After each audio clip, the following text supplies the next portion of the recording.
Padre, del Hijo y del Espíritu Santo. Amén. Ven Espíritu Santo, ven, ilumínanos, santifícanos. Jesús, te amo, ven con tu divina voluntad y desahoga tu amor en nosotros. Ven a hablar en mí, Señor, ven a escuchar en estos tus hijos, ven a meditar en nosotros. Te ofrezco, Señor, esta meditación que vamos a hacer, pidiéndote que nos dé la virtud de la obediencia, que podamos entender quién eres tú verdaderamente, para entender que es bueno y saludable para nuestras almas el someternos libre y voluntariamente a tu voluntad.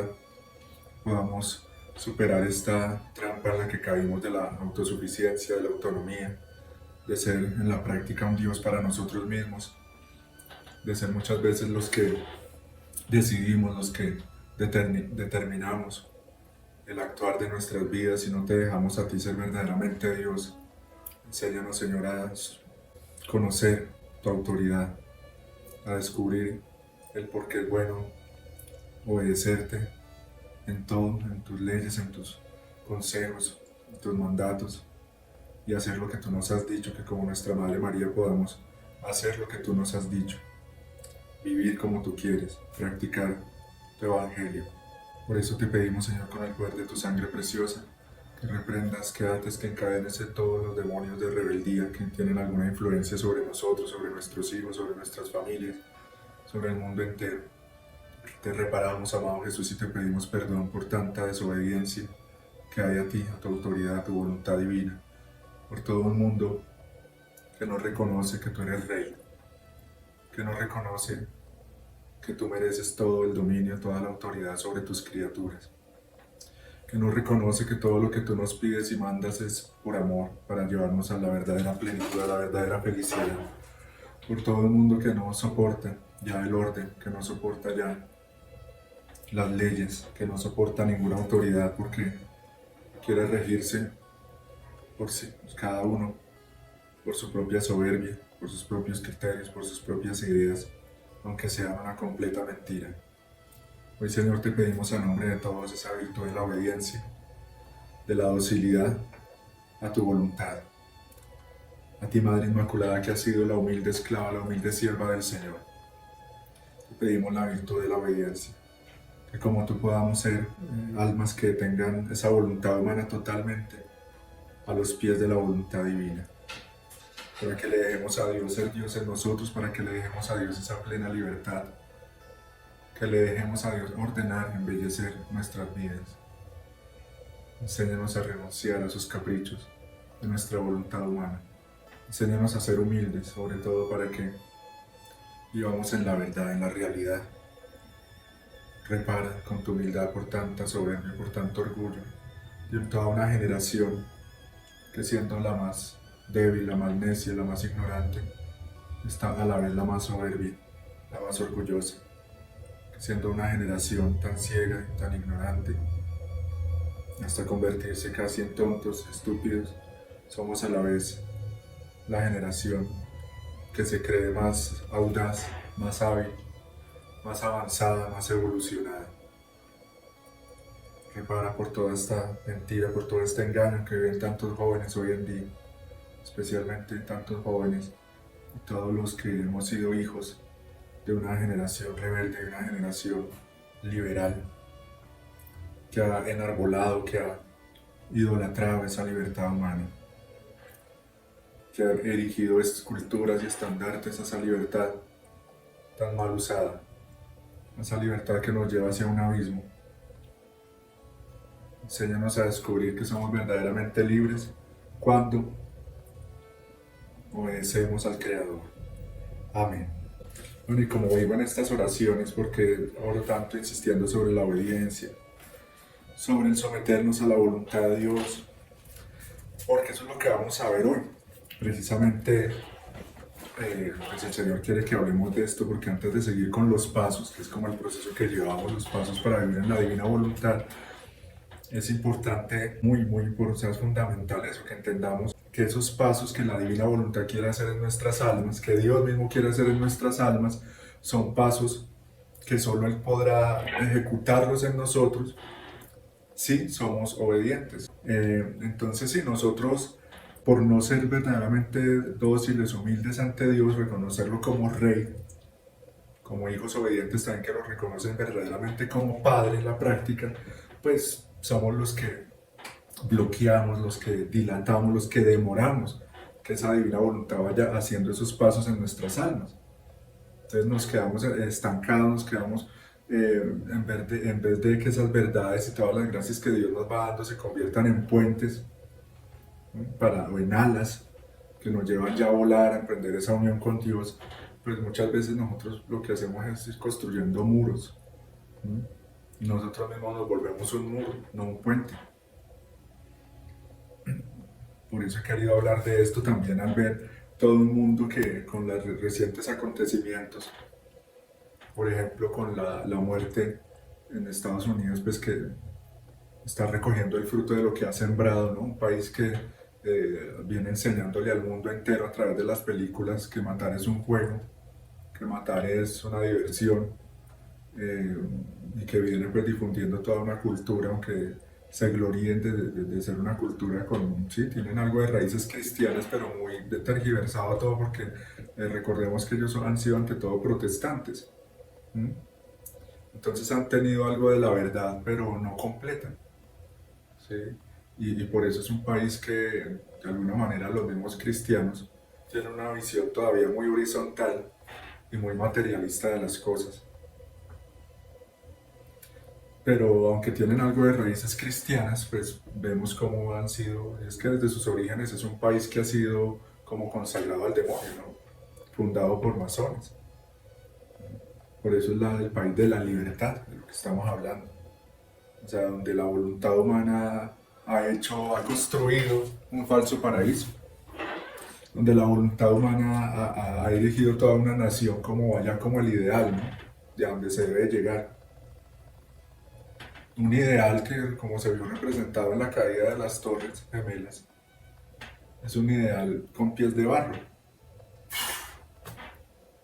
El ideal de la riqueza, del capitalismo, de la comodidad aquí del cuerpo, de la carne. Y pues un país que ha votado por todo el mundo, ha extendido por todo el mundo su mentalidad materialista, de la impureza, la violencia, eh, sí, como de la vanidad, ¿no? De la vanidad.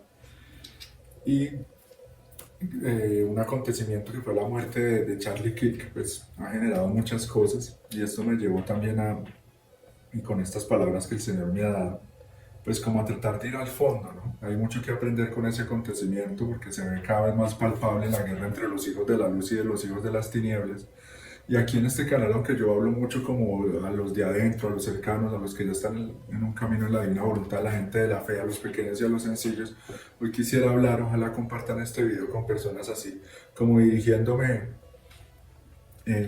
como no me gusta mucho esa segmentación, pero dirigiéndome a los de la izquierda, que precisamente es muy significativo eso, ¿no? Recordemos que en el Evangelio también se habla de la derecha y la izquierda del Señor.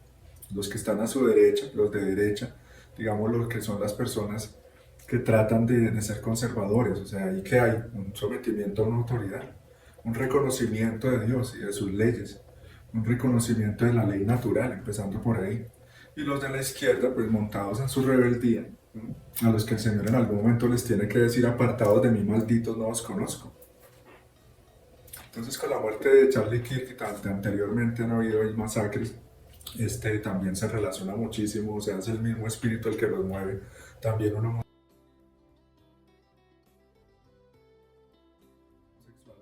que fue a masacrar a unos niños en una iglesia, ¿sí? No estoy seguro si son católicos o protestantes, estas familias que estaban ahí, estos niños que estaban ahí, pero si eran en un colegio, estaban en una celebración, ¿sí? Creo que eran en la misa, bueno, en el culto que estuvieran, pero eran personas cristianas, y llega un a darles bala un arma, pues, mejor dicho, con una metralleta, no sé qué era. Entonces, ¿qué lleva a estas personas a esto? Lo mismo el otro, también otro homosexual que va y le dispara a Charlie Kirk, que era una persona reconocida por defender pues, los ideales cristianos, por defender la familia, por ser pro vida, por defender el sentido común, porque es que ese es el punto, o sea, ya vivimos en una generación que ha perdido la noción de la realidad hasta tal punto que ya se ha perdido el sentido común, la lógica de las cosas, ya se actúa totalmente de una manera irracional, hasta tal punto de que les parece bello al hablar de la razón hay que hablar de la belleza, porque la belleza tiene que ver con el orden, con la armonía puesta por el Creador en cada cosa. Si hay orden, si hay belleza, si hay armonía, es porque hay Dios, ¿sí? Pero para ellos es más bello ver una pareja de dos hombres que ver una pareja de papá y mamá con hijitos. O sea, el hombre es una cosa monstruosa, desordenada, eh, mugrosa, por decir algo. O sea, porque si uno va a qué los tiene unidos, a lo que hacen allá en su vida privada, son cosas que como se ha leído y en visiones que ni los demonios se quedan a ver lo que las porquerías, las asquerosidades de dos hombres uniéndose en una cama o de dos mujeres, que son cosas que no vale la pena ni mencionar. Pero ni los demonios se quedan ahí, como lo han mostrado místicos, porque ellos tientan, los incitan a eso, pero no soportan ver una escena tan asquerosa. Y eso lo están llamando amor, y eso lo están defendiendo y lo quieren enseñar a los niños. Entonces, ¿qué hay ahí? Comparar eso, o querer equiparar eso con las familias, que eso sí es bello. Entonces, ¿qué hay ahí? Orden, armonía, fecundidad y felicidad.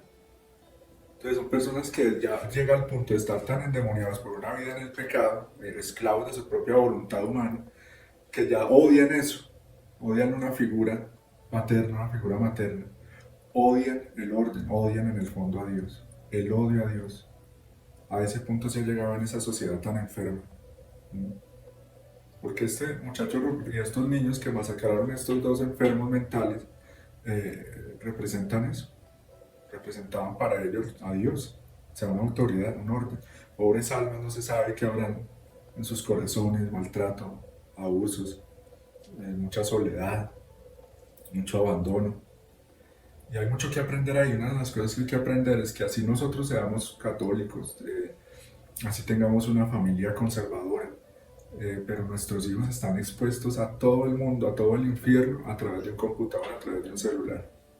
O sea, pueden estar viviendo en eso, en un hogar bonito, ordenado, pero si están solos, para que tengan ustedes mucho cuidado con eso, si están solos en sus cuartos con un celular, están con el mundo ahí.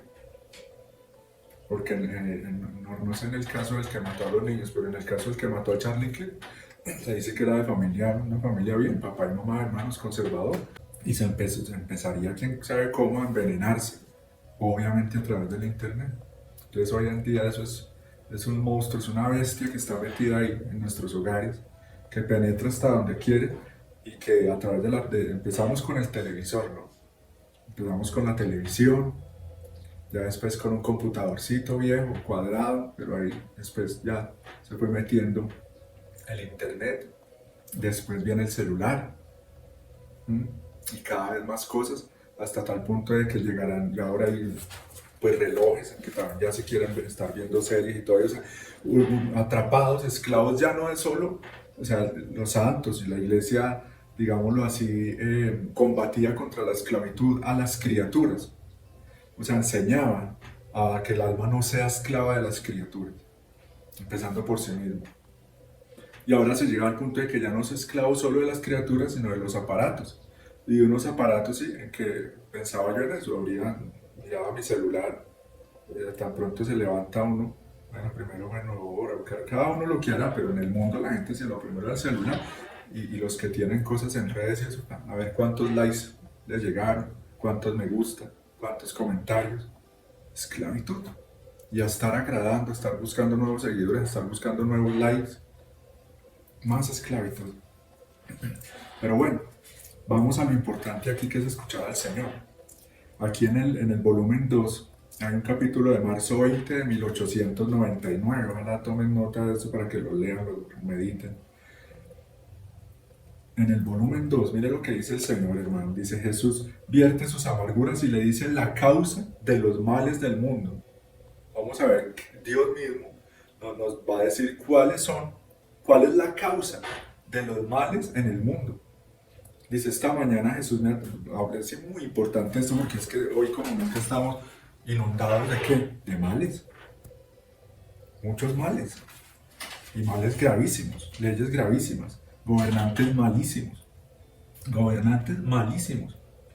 ¿Mm? Dice: esta mañana Jesús me ha transportado fuera de mí misma y me ha hecho ver mucha gente, toda en discordia. Oh, cuánta pena daba a Jesús. Cada cosa es muy importante. Jesús sufriendo, ¿sí? No es ese Dios, como ven los de izquierda, si es que creen en un Dios, le tienen odio porque no es un Dios malo, no, es un Dios que sufre al ver el mal porque Él no es el culpable. El culpable es el mismo hombre que no lo quiere obedecer, que no quiere ir a Él. Yo, viéndolo sufrir mucho, le he pedido que vertiera en mí sus amarguras, pero como continuaba queriendo castigar al mundo, Jesús no quería derramarlas en mí. Pero después de haber pedido y vuelto a pedir para contentarme, ha derramado un poco. Entonces, habiéndose aliviado un poco, me ha dicho. Entonces, miren, el alma de la divina voluntad es un alma que puede consolar al mismo Dios. Y eso yo ya lo explicaba acá, ese misterio de cómo Dios en Cristo se hace hombre y como hombre sigue sufriendo en ese eterno presente. Como Dios en su divinidad no existe en él el sufrimiento. Es la fuente del amor y la felicidad, la alegría. Pero como es ese Jesús hombre, que además también está presente en la Eucaristía en su humanidad, esa humanidad de Jesús de una manera mística, o sea, misteriosa, que no alcanzamos a comprender plenamente mientras estemos aquí en esta carne mortal, sigue sufriendo y sufre muchísimo. O sea, Él es el dolor, Él es la fuente de la ternura y del amor. Entonces, entiende eso, o sea, el amor es una persona. Esa persona, ¿cómo no va a sufrir si es el amor? Entonces, la medida en que yo tengo más de ese amor, empiezo a sufrir también cada vez más. Imagínense ustedes una persona llena de amor por la humanidad. Imagínate que tú fueras una persona llena de amor por la humanidad, o sea, te explotas de amor por la humanidad, amas cada hombre, cada familia, cada niño, los amas con un amor muy profundo, como si tú los hubieras hecho. Imagínate que así fueras tú. Y la ves como está. Y escuchas las noticias y las ves y conoces cada persona. ¿Qué sentirías? ¿Cómo sería tu vida? Pues esa es la vida de Jesús, hermanos. Entonces por eso Luisa, para los que no entienden de qué se está hablando acá, Luisa es una esposa de Jesús, una alma mística, una santa, que sufre con Jesús y que lo ama tanto que se convierte en una consoladora para Jesús, en un refugio para Jesús, en un apoyo para Jesús, que es el amor. Entonces ese Jesús, que es el amor mismo, al ser el amor, busca dónde desahogar ese amor y a quien comunicarle ese amor y a quien transformar en ese mismo amor. ¿Sí? Una fuente del amor que, claro, es un fuego que quiere encender, que quiere quemar, que quiere inundar, que quiere comunicarse. Por eso el Señor dice, ¿cuánto quiero que este fuego? Yo he venido a traer fuego a la tierra, ¿cuánto quiero que esté ya ardiendo? Porque si no lo comunican, pues más sufre, más se ahoga en él mismo y con ese amor reprimido. Y en otro capítulo él habla de eso, que no hay sufrimiento más grande que ese amor reprimido. Y dice que él sufre, pero se ve la necesidad de castigar por tanto mal, por tanta soberbia, por tanta impureza, en fin. Por eso no va al consuelo que Luisa le ofrece, porque si ella lo consuela, entonces lo aplaca y resulta que entonces ya no puede castigar como merecen las criaturas. ¿Sí? Y en esta postura, como entre la espada y la pared, como se dice, nosotros ponemos a Jesús muchas veces, y eso le muestra a la Luisa, muchas veces él sufriendo como ahogado de amor, pero ve que tiene que castigar porque si no lo hace, entonces ya es imperfecto, ya es un Dios alcahueta, un Dios ciego, un Dios injusto. Y eso no puede ser, no puede ser. O sea, Dios no puede ser injusto. Y si Él no castigara, sería un Dios injusto. Para tanto, ¿cómo decirlo? Tanto incluso sacerdote tan secularizado, o sea, tan mundanizado y tan adormecido, no, es que Dios no castiga. O sea, si Dios no castigara, sería un Dios injusto. Cosa que no puede ser, vuelvo y repito. Entonces miren lo que dice el Señor, escuchemos al Señor, dice, la causa por la que el mundo se ha reducido a este triste estado es por haber perdido la subordinación a las cabezas. Y como la primera cabeza es Dios, al cual se han revelado, como consecuencia ha sucedido que han perdido toda sujeción y dependencia a la iglesia, a las leyes y a todos los demás que se dicen cabezas. Ay, hija mía, ¿qué será de tantos miembros infectados por este mal ejemplo dado por aquellos mismos que se dicen cabezas? Esto es, por superiores, por padres y por tantos otros. Llegarán a tanto que no se reconocerán más ni padres, ni hermanos, ni reyes, ni príncipes. Estos miembros serán como tantas víboras que recíprocamente se envenenarán. Por eso mira cómo son necesarios los castigos en estos tiempos. Mira cómo son necesarios los castigos en estos tiempos. y que la muerte casi destruya a esta gente, a fin de que los pocos que queden aprendan a costa de los demás a ser humildes y obedientes. Por eso déjame hacer, no quieras oponerte a que castigue a las gentes. Tremendo. No quieras oponerte a que castigue a las gentes. Ustedes miren tan importante lo que el Señor está diciendo ahí. O sea, vivimos en un mundo, en una sociedad que no se quiere obedecer a nadie. En que los papás a quienes están obedeciendo. Aunque los sacerdotes, obispos, hasta el mismo Papa está obedeciendo, están obedeciendo realmente a Dios. ¿Mm? Entonces, si viene un mal ejemplo, un ejemplo pendejo, los policías se pasan los semáforos en rojo, por las autopistas van a 120, en sus carros o en sus motos, o sea, no dan ejemplo. ¿Y qué decir de los papás? ¿Qué decir de los maestros? Profesores, que tienen algo de autoridad sobre sus alumnos, en las universidades, enseñándoles pura rebeldía, pura teología de la liberación, puro ateísmo, pura estupidez de voluntad humana. O sea, gente, ¿cuál es su autoridad? Ellos mismos, el yo. O sea, ese es nuestro Dios. Nos convertimos, hermanos, en unos autoidólatras, ¿sí? Por la soberbia, por el orgullo, porque yo me creo tanto que yo hago lo que yo quiero. Resulta que es que no, hermano, nosotros somos criaturas. Yo no me hice a mí mismo. Ese que me hizo, sabe por qué me hizo, cómo me va a ir mejor.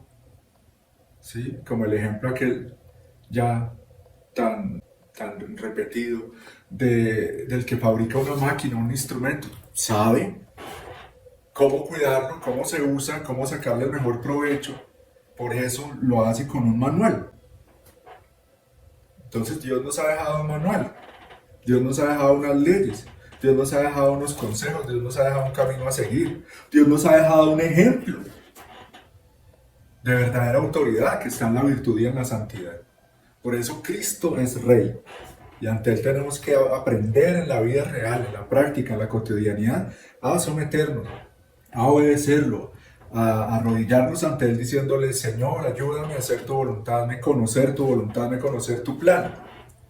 Entonces hoy le hablo a toda esa pandilla, a toda esa generación de gente rebelde, que creyéndose muy listillos, se han hecho estúpidos y que son completamente esos y dóciles y obedientes. Miren eso ya, por no querer obedecer al creador del universo, que mueve las galaxias, que es tan luminoso y tan divino que no alcanzamos ni a imaginar.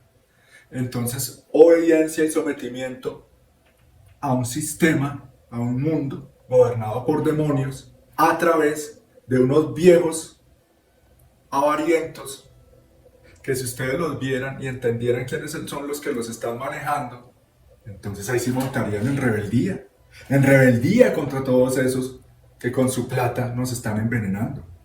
Ahí sí a no obedecer a todos esos que te están diciendo que te vuelvas marica, que te vuelvas matón, que abortes, que te tienen la cabeza tan envenenada. Ante eso serías rebelde, ya no más. Y 12, ante aquel que te quiere coronar de dignidad, de majestad y llevarte a vivir a una ciudad de oro. ¡Ay, Dios mío! Imagínense la estupidez, yo obediente a un sistema de porquería y rebelde ante el Rey del Amor. Abre tus ojos, abre tus ojos. O sea, mira una mujer con hijos, bien vestida, hermosa, femenina, que ama, que se entrega, que se sacrifica, que está embelleciendo su alma con virtudes. A otra, vuelta a nada, llena de piercing, de tatuajes, sola, drogadicta,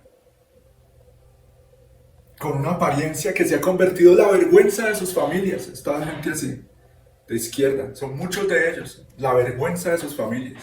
Y tienen que conseguir trabajos undergrounds, o sea, randoms, trabajos como de un submundo, los que ellos quieran. Porque ya no son, ni siquiera su apariencia es presentable para algo normal, para algo oficial, para algo decente, para algo elegante. No tienen elegancia, no tienen ya orden ni siquiera en su apariencia. ¿Dónde está la armonía? ¿Dónde está tu belleza? ¿Ustedes han visto videos de estas mujeres feministas desnudas con el cuerpo, como escrito ahí con marcador, no sé, con palabras escritas en su cuerpo desnudo? Y como monstruos ya convertidas como en orcos. Veía una que se había puesto unas cosas así como de metal en la cara, se subían a los buses a gritar, o sea, pobrecitas esas almas, o sea, ya le recuerdan a uno que sí hay infierno, o sea, le recuerdan a uno que sí hay un odio. Oh, hermanos, nuestra vocación es el amor, es la dignidad, es que es una cuestión de dignidad, hermanos. O sea, imagínense un pobre muchacho convertirse en un asesino. Eso es dignidad. Eso es lo que ustedes quieren, los de izquierda, los rebeldes, los ateos, los masones, los que se han vuelto toda esta porquería del indigenismo, ¿no? Llevados por una completa ignorancia y envenenados por la leyenda negra. Es que nos han hecho tanto daño, hermanos, estas familias de judíos masones de porquería, que con sus millones de dólares vienen envenenando a la humanidad, porque es que ellos se creen los amos del mundo, vuelvo y repito, y quieren que el planeta Tierra quede para ellos. Entonces se están riendo de ver la caída de nuestra civilización, porque para ellos nosotros somos escoria. Y está escrito en el Talmud. Dice, puede ser el mejor de ellos, o sea, un gran artista, puede ser un multimillonario, lo que sea, pero si no es de los nuestros, o sea, de su raza, supuestamente descendientes de Abraham, entonces no hay que matarlo, no son nada. ¿Se imagina esa estupidez, hermanos? Esa locura, esa soberbia demoníaca que los mueve. Y nosotros rebeldes, como nos dice aquí en Oseas 11, que esta lectura ya la hemos escuchado, es hermosísima, ante nuestro Padre, que no solo es Rey, es Padre. Obedezcámoslo, hermanos, que Él nos quiere llevar a la felicidad. Entonces yo te diría a ti, deja que Dios ordene tu vida. Mira lo que has hecho con tu vida, es un desorden, es un caos total. Mira lo que está haciendo con jóvenes, convirtiéndolos en drogadictos, homosexuales y asesinos. Hablemos de dignidad humana. ¿Eso qué es? Eso es convertirlos en monstruos, en orcos. Para los que no saben, los orcos son del mundo de Tolkien, del Señor de los Anillos, ese escritor católico que con un lenguaje de fantasía nos muestra la realidad, la historia de la salvación. Para que lean y vean las películas del Señor de los Anillos, hay mucho que aprender. Los orcos, ¿quiénes son los orcos? Hombres. Hoy en día, aquí los orcos de la vida real es gente de izquierda convertidos en instrumentos del mal, sabiéndolo o no sabiéndolo. Entonces ya sabemos, los hijos de este mundo, dice el Señor, van a ser quemados como paja. Y Él no quiere eso. Quiere que todos nos salvemos. Entonces puede ser que alguien viva y piense como un hijo de las tinieblas, pero si reconoce que hay un Salvador, Él lo transforma en un hijo de la luz. Eso es lo hermoso. Yo también cuántas veces me he portado y he vivido como un hijo de las tinieblas o como un esclavo del diablo. Es que el Señor, ¿qué dice? Los hijos de Dios no pecan. O sea que si yo todavía peco, o sea, voluntariamente, ¿sí? Es porque no estoy viviendo ni actuando como un hijo de Dios. Ese es el punto. O sea, si yo reconozco autoridad, tengo autoridad, vivo reconociendo que es que tengo a quien obedecer, una cabeza. Cristo es mi cabeza. Y qué bendición, o sea, qué buena noticia esa. Una cabeza que sabe a dónde guiarme. Una cabeza que lo ve todo. Una cabeza que lo sabe todo. Una cabeza coronada de la plenitud de la sabiduría. ¿Sí? Y otro dejándose guiar por cabezas de gente enferma y loca, como Nietzsche, como Marx, y como tantos filósofos como Descartes, Bacon, Engels y tantos otros, que con sus venenos nos cambiaron la mentalidad a tal punto, de ya ver lo bueno como malo, lo malo como bueno, ¿sí? Y ahí estamos recogiendo el fruto de esta siembrita que nos han venido haciendo, con su lengua serpentina. Como digo yo, las secretarias del demonio. El demonio ha tenido sus secretarias y secretarios. Entonces miren lo que dice, escuchemos lo que dice el Señor. Oseas 11 dice, cuando Israel era niño yo lo amé, y de Egipto llamé a mi hijo. Cuanto más los llamaba, más se apartaban de mí. Cuanto más los llamaba, más se apartaban de mí. Voluntad divina, un plan de amor, voluntad humana. Ay, no. que yo quiera, ¿no? Déjeme tranquilo, yo no necesito ese Dios, porque yo soy un Dios. Fui yo quien enseñé a andar a Efraín. Bueno, cuanto más los llamaba, más se apartaban de mí. Ofrecían sacrificios a los Baales y quemaban ofrendas a los ídolos. Fui yo quien enseñé a andar a Efraín y lo tomé en mis brazos. Pero no han comprendido que era yo quien los cuidaba. Bueno, no hemos comprendido que es que aquel al que tenemos que obedecer porque Él quiere que lo obedezcamos para cuidarnos mejor, para darnos más, para hacernos más felices, para prosperarnos, para bendecirnos, o sea, orden en nuestra vida. ¿Mm? Recuerdo yo cuando era joven, pues vivía en la adolescencia, hasta 16, 20 años, me desenvolvía en un mundo muy bohemio y vivía en el centro aquí de la capital, y en el arte, las drogas, las mujeres, el rock, y, y tenía así conocidos, amistades de ese mundo, gente de la calle que andaban por ahí vendiendo sus baratijas o repartiendo poemitas impresos en fotocopias y sobrevivían de eso. Eh, Y recuerdo un día en un parque ya yo, después de haberme entregado al Señor, haber reconocido que hay un Dios que me cuidaba, que me amaba, que me quería ayudar. Y ya creo que en ese momento tendría 2 hijos, ahora tengo 5. Tuvimos 5 hijos. Entonces él me vio y me dijo, ahora veo en ti que si hay 2 caminos. Uno de ellos, que estaba mal, drogadito, en fin. ¿Por qué me ven? O sea, hay 2 caminos, me decía. Y tú has escogido el camino del amor. Así me dijo, loco. O sea, tenaz porque sí. O sea, él se quedó y veía a muchos de sus amigos de ese mundo ahí en el centro que se quedaban ahí en el camino estancado de su egoísmo. Porque es que ese es el punto, hermano. O sea, los que están perdiendo la guerra, yo he repetido eso varias veces, son los que se dejan vencer por el egoísmo. El egoísmo que todos tenemos. Esa es nuestra lucha. Vencer ese egoísmo.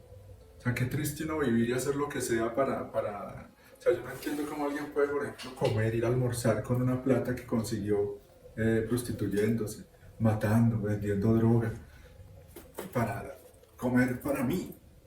O sea, el otro lo harán, bueno, le da a su familia, lo que sea, pero tantos que viven, sí, como ahí, como volviéndose un hoyo negro. Para mí, no me importa pasar por encima del que sea, pero y estas son mis ideas, y esto es lo que yo quiero, y el filtro que tienen es su amor propio. Lo que su amor propio les deje pasar, eso es, sí, lo que no, entonces no. Entonces, claro, con ese filtro del amor propio perdidos, porque imagínense, solo autorizo, digámoslo así, solo autorizo lo que me gusta, lo que quiero, lo que aparentemente me conviene. No, hermano, mi filtro tiene que ser la palabra de Dios, la verdad, la doctrina, conocer la verdad. Yo no me puedo dejar llevar por mis emociones, pasiones, sentimientos, caprichos. ¿Sí? O sea, por eso es importante conocer, estudiar la palabra de Dios. Yo no me puedo dejar llevar del filtro, vuelvo y repito, de mi amor propio, de mi vanidad y de mi egoísmo. Porque entonces lo que voy a ir construyendo en mí, y repito algo que ya había enseñado aquí hace tiempo, el temperamento y el carácter. El temperamento es lo que a mí me fue dado y el carácter es lo que yo construyo con lo que me fue dado.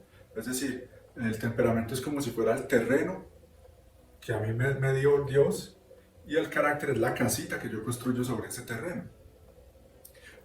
Otro ejemplo, el temperamento es como si fuera el barro y el carácter es la escultura que yo hago con ese barro. ¿Sí?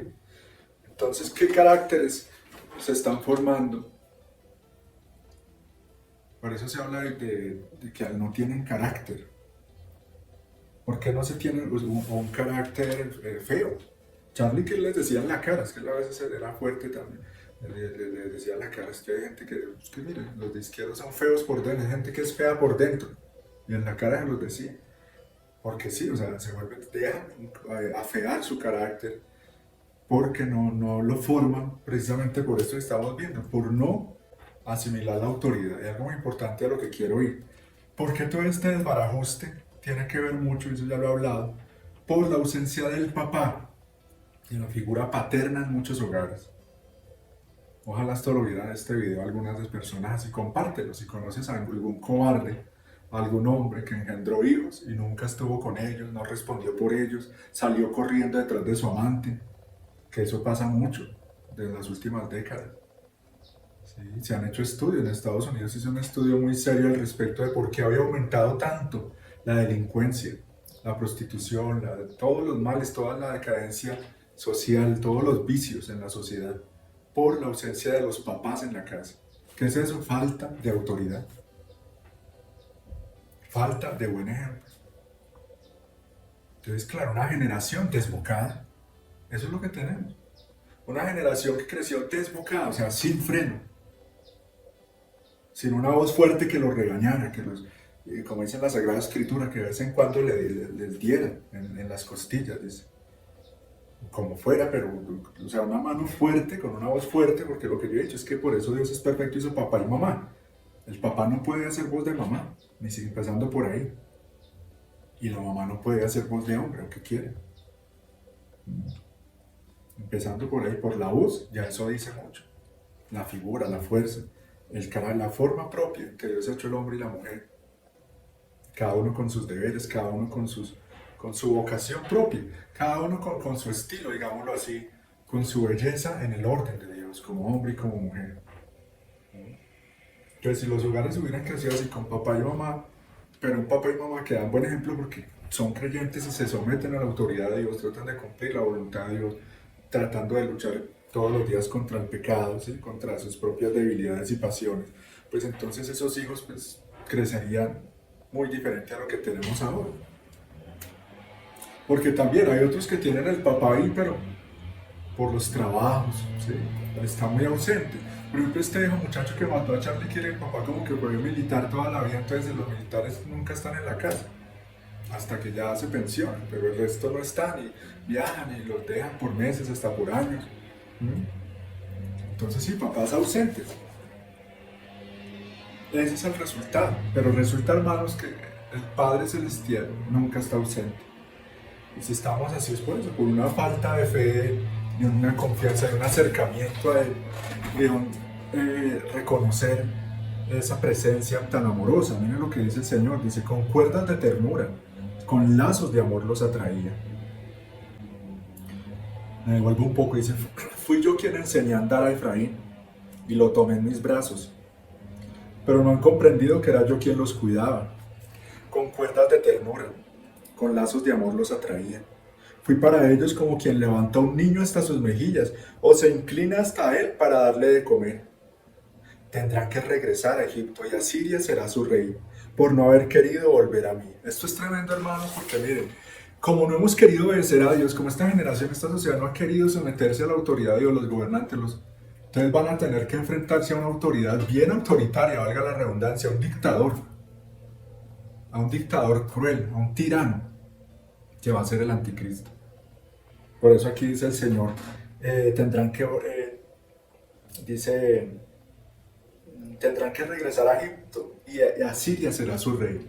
En otras partes del Antiguo Testamento, cuando habla del asirio, que levantará su vara contra ustedes, hace una descripción exacta de un anticristo. Es el asirio, el anticristo es el asirio. El asirio entonces va a someter y va a tener una autoridad así como nunca ha habido un tirano de esa magnitud, ni tan malo, ni tan poderoso. Entonces ahí sí se va a ver lo duro que es someterse y obedecer a un falso Dios. ¿Sí? Como tener que someterse al mismo diablo. Ave María Purísima. O sea, un hombre que cuando muestre su verdadero rostro, a perseguir, a matar, por no haber querido obedecer al Dios del amor. Y es una cuestión de justicia. Y esa enseñanza, como he repetido varias veces, Dios, con lo que le está pasando aquí al hombre, le está dando una gran escuela, una gran enseñanza al universo entero, a los tronos, a las potestades, a los querubines, porque en el juicio final todos veremos todo. Entonces va a dar una enseñanza a la creación entera, la enseñanza, la gran enseñanza que Dios quiere dar con la historia de la humanidad. Y ojalá nosotros, aprendiendo desde ya por este camino de amor y de misericordia, obedecerlo, pues puede hacer que Él nos libre de tener que someternos a ese tirano, nos proteja, nos refugie en el corazón inmaculado de María, nos lleve hacia esos pastos que el Señor, buen pastor, quiere llevar a sus ovejas. Buen pastor, por no haber querido volver a mí. La espada arrasará sus ciudades, romperá sus defensas y los devorará a causa de sus intrigas. Mi pueblo está aferrado a su infidelidad. Escuchen esa frase. Mi pueblo está aferrado a su infidelidad. Podríamos decir, una generación aferrada a su propia voluntad, aferrada a esa falsa noción de la libertad, aferrada al placer, aferrada a sus ídolos. Dice en la carta de San Juan, termina, hijitos, guardados de los ídolos. Pensaba yo en eso, cuántos ídolos hoy en día, sutiles, que nos van cogiendo. Aquello en lo que yo voy buscando mi contento, el ídolo de la comodidad, el ídolo del placer, el ídolo del sexo, el ídolo de la música, del fútbol. Tantos ídolos que son cosas, como he repetido tantas veces, buenas en sí mismas, pero que las volvemos ídolos, un veneno. Un ídolo tremendo hoy en día es la tecnología. Cosa tan impresionante. Eso ya lo esclarecía Benedicto XVI cuando él habla de que el hombre ya no espera en el actuar de Dios, ya no espera en las promesas de Dios, sino en el progreso. O sea, como se creyó, como se volvió su propio Dios, entonces yo ya espero es en lo que yo haga, en lo que yo fabrique. ¿Sí? Ya no espero en lo que Dios me da, o me pueda dar o hacer en mí, sino en los jugueticos que yo voy fabricando, en eso espero. ¿Sí? Y en eso, y miren hoy con lo de la inteligencia artificial, es una bestia, un monstruo que cada vez crece más, un pulpo de 1000 tentáculos que quién sabe que al final en qué va a parar todo eso.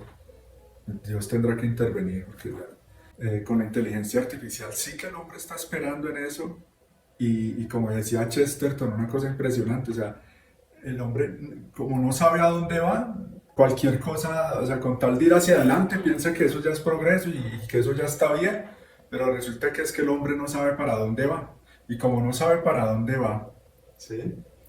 Entonces ha cifrado como su esperanza en el simple hecho del movimiento. Algo así explica él. Okay, después les explico bien eso con los apuntes que tomé, porque es muy interesante. ¿Sí? Los que escuchan ahí, el que les gusta formarse espiritual e intelectualmente, escuchen, busquen de Chesterton, que es un gran pensador católico, escritor contemporáneo, muy reciente, que seguramente en algún momento lo van a poner en proceso de beatificación y canonización, que es tremendo. O sea, es una mente, Dios le dio un don como de llevar el sentido común y la lógica a unas profundidades tremendas que lo llevó a profetizar todo lo que tenemos ahora. ¿Sí? Él murió, digamos, hace unos 100 años atrás, pero escribió ya la época de ahora tal cual porque vio lo que llevaba todo esto. Y él explica cómo todo lo que han hecho los enemigos es coger los fundamentos cristianos, las virtudes cristianas y tergiversarlas, llevándolas a extremos. ¿Sí? Entonces ya subvierten todo, pero utilizando el mismo lenguaje, o sea, como es complejo explicar eso, pero por ejemplo, si ven que con lo que se promueve tanto de este movimiento, esta ideología del LGT, no sé qué miércoles, LGTB, bueno, ellos cogen la caridad, el amor al hombre, y ya transformaron la caridad cristiana en tolerancia. Entonces, sí, una misma virtud cristiana. Entonces, tiene algo de bueno. Entonces, claro, como tiene algo de bueno, en su gancho, su escudo para esconder todo, todo el veneno que hay detrás. Entonces, ya no es ningún amor cristiano verdadero, o sea, ya no es para nada lo legítimo, lo verdadero que Dios quería y quiere para el hombre, sino ya es otra cosa extrema y tan tergiversada que produce el fruto contrario al que Dios quería con la virtud. Entonces, si la virtud de la caridad quería producir el fruto de la salvación eterna de las almas, esta tolerancia mundana produce lo contrario, la condenación eterna de las almas. Entonces, si con la caridad cristiana Dios santifica, embellece, con la tolerancia pagana, por llamarla así, el hombre se destruye, ¿sí? Se envilece. Y disfrazando todo, sí, de amor. Lo mismo con la libertad, con muchas cosas, con la obediencia, entonces no, ya se cambió la noción de a quién obedecer, al Padre Celestial ahora es el papá Estado. ¿Sí? Para los de izquierda, para los comunistas y todo esto, ellos están esperando un gobierno precisamente. Y a ese sí. Imagínense un gobierno que les dé todo lo que quieren, que les dé que como está planeado, ¿no? Su pensioncita, ¿cómo se llama eso? Como el sueldo eh, humanitario mundial, una cosa así, una pensioncita para todo el mundo. Imagínense eso. Eso es lo que quieren. Y la gente, imagínense, felices, que sin hacer nada, dedicándose a vagar y a pecar, ¿sí? Les den un sueldito. Eso es lo que quieren. ¿A cambio de qué? ¿A cambio de qué? Entonces, claro, ese gobierno así sí a obedecerlo. A un papá Estado que nos mantenga. Ese es el sueño de los de izquierda, porque en el fondo son unos vagos que quieren es dedicarse al placer nomás. Y a lucubrar con su lengua puras mentiras del demonio. Entonces, sí, aferrados a su infidelidad, claman a lo alto, pero nadie los ayuda. ¿Cómo te trataré, Efraín? ¿Acaso puedo abandonarte, Israel? Te trataré como a Adamán, te dejaré igual que a Zeboín. El corazón me da un vuelco. Mira lo que dice Dios mismo, el corazón me da un vuelco. Todas mis entrañas se estremecen. No me dejaré llevar por mi gran ira. No volveré a destruir a Efraín, porque yo soy Dios, no un hombre. En medio de ti, yo soy el santo, y no me agrada destruir. Irán siguiendo al Señor, Él rugirá como un león. Rugirá y sus hijos vendrán. Sus hijos vendrán temblando desde occidente. Vendrán temblando desde Egipto como un pájaro, como una paloma desde Asiria. Y yo haré que habiten en sus casas, oráculo del Señor. ¿Qué más está diciendo el Señor? Habrá purificación, o sea, mire ustedes, yo, amor, salvación, les dejé todo, me entregué, les dejé mi iglesia, los sacramentos, los santos, tantos ejemplos para que me sigan y nada. Entonces, a someternos a un gobierno malo, a un tirano, a un falso rey.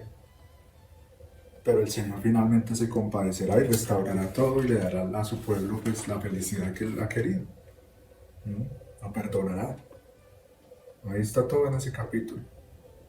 Entonces, bueno, aquí habría muchas cosas más que decir, por eso la próxima clase espero continuar con este tema, con otra lectura muy interesante que tengo de un padre, creo que es un padre, bueno, un comentarista de la Sagrada Escritura, no creo que no es padre, se llama Francisco Fernández Carvajal, precisamente hablando de este tema de la autoridad. Entonces, bueno, para los que vean este video les recomiendo, como en esta misión, con el fin de formar misioneros de la divina voluntad, pues les dejo de tarea eso. Pedirle al Señor y a la Virgen la virtud de la obediencia, de esa docilidad que necesitamos, un espíritu de, como ahí tiene que haber un esfuerzo, ¿no? Un esfuerzo para cuando una persona es disciplinada es porque es esforzada. Y por esa falta de autoridad que hemos crecido muchos, somos indisciplinados.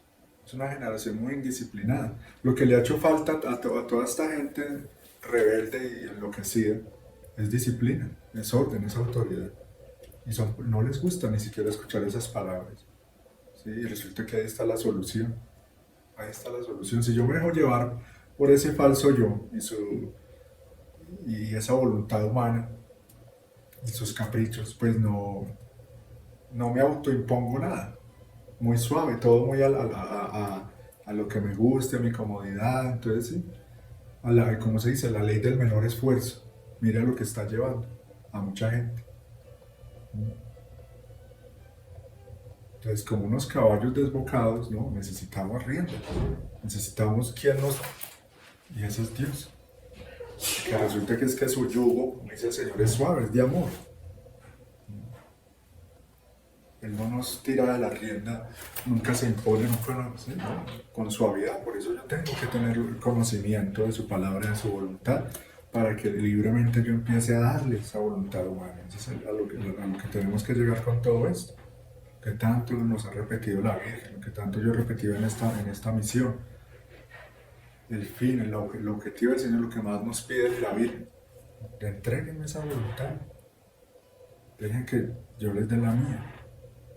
para que empiecen a querer lo que yo quiero, porque es que ustedes miren lo que están queriendo mal, o no quieren nada, porque ya mucha gente sí empieza a orar, hace un proceso de conversión, a tratar de ser buenos católicos, pero por esa falta de atención, esa falta de conocimiento, se desperdician muchas cosas. Por ejemplo, hay mucha gente que va a una misa, está acostumbrada a ir a misa y está todos los días, pero no. Por esa falta de atención no pone una intención, no la ofrece, no la aprovecha. Los méritos infinitos de Cristo, unirme a su eterno presente, ofrecer cada gota de su sangre por lo que quiera, por toda la humanidad, por el fin. No. Como estoy en el yo, y si lo ofrezco es por mis cositas. Entonces, como dice el Señor, tantas vidas que podrían ser divinas, desperdiciadas, vidas que hoy en día, como decía, ya no se está el demonio robando solo la divinidad, sino la humanidad también. Entonces, vidas que ya no solo tienen la dignidad de hombre, sino que empiezan a bestializarse, a demonizarse. Y resulta que es que no, hermano, el Señor aquí, a la luz de la divina voluntad, quiere no solo hombres, sino Cristos, hijos de Dios, ángeles terrestres, reyes y reinas de mi reino, almas divinizadas, almas iluminadas, almas restauradas en el origen, nuevo Adán, nueva Eva, ¿sí? Reyes y reinas del reino de la divina voluntad. Y ahí hay un video sobre la Nueva Jerusalén. Me llevó con ahora con la inteligencia artificial, hacen imágenes que difícilmente se harían aquí con una película, algo así. Y o sea, verdad, la descripción que es en el libro del Apocalipsis, 2.200 kilómetros aproximadamente. Imagínense una ciudad de 2.200 kilómetros de ancho, o sea, es un cubo, y de alto. Entonces explicaba ahí que si fueran pisos, y cada piso tuviera 3 metros, eran como 700 y pico mil de pisos. Imagínense ustedes 700.000 pisos. Y si tuvieran 100 metros, de cada piso 100 metros, de unos techos altísimos, serían también miles, cientos de miles de pisos. Y que cada piso puede ser todo o sea, como todo un paraíso, todo un mundo, todo un ambiente distinto, ¿no? Son cosas inimaginables. Y entonces yo meditaba en eso, o sea, y le decía al Señor como, o sea, pero es que si tú estás ahí, o sea, que la ciudad celestial, la Nueva Jerusalén, que va a descender a esta tierra una vez purificada, o sea, que tiene algo de materia todavía, o sea, es una realidad parecida a la que estamos, pero purificada, o sea, no, parecida en el sentido así como de nuestra forma humana que tenemos, pero todo restaurado, todo libre del manto gris, ¿no? Que nos ha dejado el pecado, como dice en la Biblia también, que todo está cubierto como bajo un velo gris. Y es muy bueno meditar en todo eso, ¿no? Las promesas del Señor en las postrimerías para yo irme disponiendo, tener esa, antes de desear morir, no miedo a la muerte, me voy a esconder, y no, lo que venga, lo que viene es maravilloso, o sea, pasar por aquí un trago amargo vale la pena con tal de llegar allá, eso es una maravilla. Entonces eso nos lleva a pensar también en el tipo de vida que yo debo llevar, o sea, prepararme para estar allá. ¿Con qué dignidad tengo que yo vivir para ser digno de estar allá? Entonces lo que le decía yo al Señor es, o sea, si tú vas a estar ahí, o sea, ¿cómo van a haber habitaciones, no sé, como sitios, como todo el mundo quisiera estar ahí con Él? O sea, ¿qué más? Contemplándolo todo el tiempo, adorándolo todo el tiempo. Entonces, sí, si hay mansiones, como decir barrios, es una ciudad tan grande, pero de alguna forma mística el Señor estará ahí todo el tiempo. ¿Sí? No sé, son cosas indescriptibles, inimaginables, misteriosas, pero hay que creer en las promesas del Señor. El río de la vida, el árbol de la vida, todo ahí. Todos los que vivan ahí santos, llenos de virtudes, o sea, todo puro amor, puro amor. Y la gente cambiando, perdiéndose eso por las baratijas de este mundo, hermano. Y que no, y eterno, o sea, eterno. Nadie nos va a robar eso. Nadie nos va a robar ya Dios, ya nadie nos va a robar la felicidad. Ya nadie nos va a poder robar la paz. Ahora dice que como que tendrán, sí, una vida prolongada, todavía va a haber muerte. La muerte dice es el único enemigo en ser destruido, y esa muerte va a ser destruida hasta ya después de que pase ese reino, ese tercer fiel, ese reino como nos lo dilucidaba el Señor, nos esclarecía ese misterio, durará como 2000 años del tiempo de nosotros.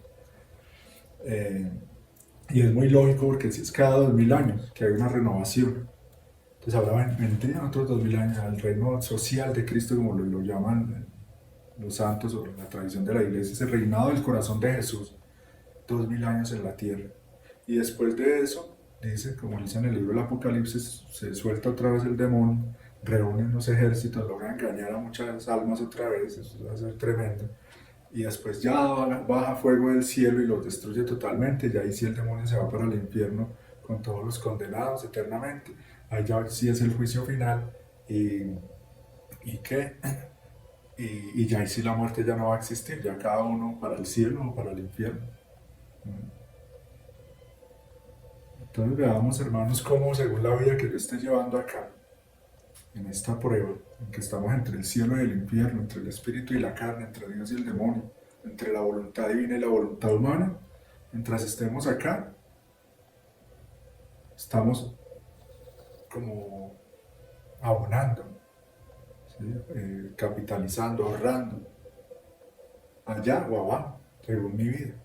Entonces, lastimosamente, es un dolor muy grande para el Señor debe ser eso. Yo a veces me pregunto eso, ¿cómo Jesús va a ser feliz en la eternidad sabiendo que allá en el infierno van a haber unas almas que se perdieron eternamente?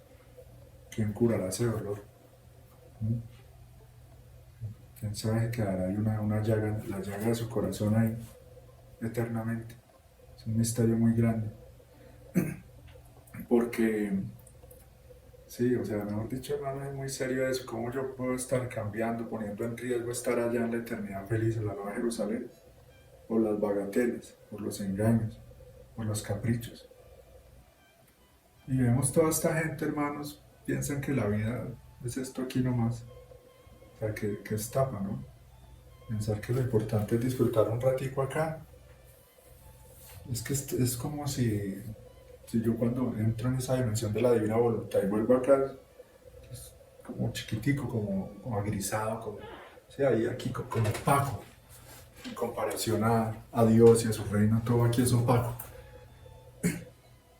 Por esa maldición del pecado, está todo opaco, como en decadencia, como sucio, como triste, como los rostros de los animalitos de esa tristeza, una tristeza misteriosa, una mirada como perdida, como opaca. Y con todo esto que está pasando, pues peor, una tierra cada vez más envenenada por el pecado. Y por esto, por acomodarme aquí, por pasarla rico acá, por pasarla bien, entre comillas, acá, estoy poniendo en riesgo ser feliz. Lo que les decía el otro día, o sea, hay que meditar en que no es dónde voy a estar, sino cómo voy a ser. ¿Qué se sentirá ser un demonio eternamente? Imagínense, un monstruo. ¿O qué se sentirá ser un rey santo, rodeado de ángeles, ante el mismo Dios, eternamente? ¿Qué se sentirá ser eso? Bueno, Señor, te damos gracias por tu palabra, por lo que quieres hacia nosotros. Enséñanos a ser tus hijos verdaderamente, a reconocerte como nuestro Padre y nuestro Rey. Confiamos en ti, Señor, ayúdanos a vivir en tu voluntad verdaderamente, a conocer lo que quieres y esperas de nosotros en todas las cosas internas, externas, pequeñas, grandes. Bendícenos, Señor, y ayúdanos con tu gracia sin la cual nada podemos. Ayúdanos a renunciar a todo espíritu de rebeldía. Que aprendamos, Señor, a ser como niños obedientes a su Padre. Amén. En el nombre del Padre, del Hijo y del Espíritu Santo. Amén. Bueno, te invito, pues, si no lo has hecho, a suscribirte, compartir estos videos y sobre todo a esforzarte, ¿no? Poner en práctica todo lo que el Señor nos va enseñando acá. Dios te bendiga.